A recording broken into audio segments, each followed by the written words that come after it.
this lesson, we're going to talk about sequence photography. So what is sequence photography?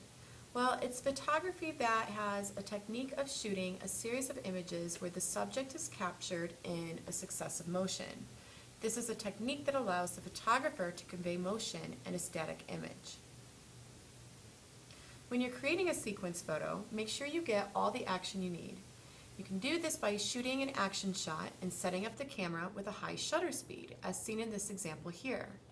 Or another option you have is setting up your subject in different angles and poses that gradually show the next step or item in order to tell your story. Then you can go in and edit this in a different layout in Photoshop. So here are a few examples of work by student photographers such as yourselves. Don't just pay attention to what the image is about or the subject, but carefully look at the angles, the positioning of the photographer to the subject, the props that were used to enhance the image, the clarity of the image, and whether or not you would be able to duplicate something similar with a higher shutter speed, or if it's something you would do later within Photoshop. So there are also ways to challenge yourself a bit more. Think about different positions, angles, and viewpoints while photographing. Change the position of your subject. This is called multiplicity, and it allows the viewer to navigate throughout the image by focusing on more than one subject. This is great if you have a basic point-and-shoot camera and would like to use Photoshop later to edit multiple images together.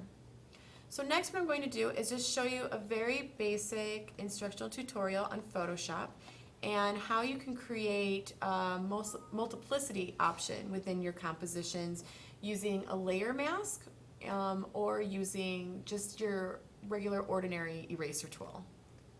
Okay, so of course you're going to begin by opening up the Photoshop program. In order to open up your multiple images, instead of opening up a document and placing each image within it, you can go to File up on your menu bar and then down to Scripts and locate where it says Load Files into Stack. When you click on that, it gives you an option to browse where you would like to look for your images at and select the ones that you're going to be using. Click Open. Once you see those are listed, you can then go ahead and click OK. And what happens next is Photoshop will actually group those together into one document to work with, so that way you don't have to keep copying and pasting your images within it. For this tutorial, I'm just going to use 2 images, but of course with yours you're going to use even more to work with. We know that both images were placed in there because if I click on the invisibility, I can go ahead and see both images, what's underneath and what's on top. So the first thing I'm going to show you is how to use a layer mask within your document here in order to show that second image that's underneath there. And you'll want to make sure that your top layer is selected. You'll know it's selected because it's highlighted blue. The next step is to then go at the bottom of your layers palette and click on the icon that adds a layer mask to your layer.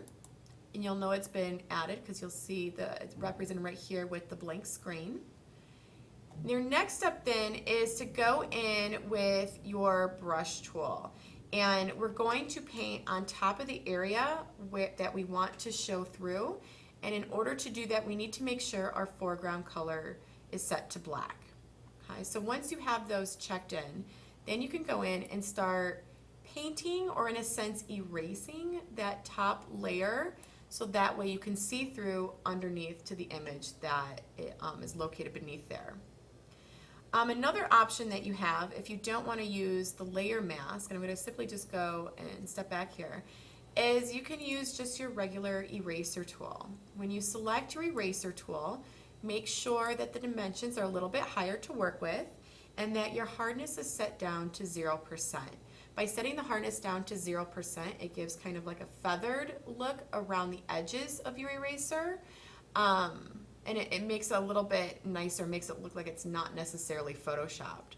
So then you can go in and start erasing once again that top layer that you don't want to see in order to see the image beneath it. And that's it. If you liked my tutorial and you would like to follow me to receive updates on new videos that I will be uploading soon, please click on the subscribe button up above.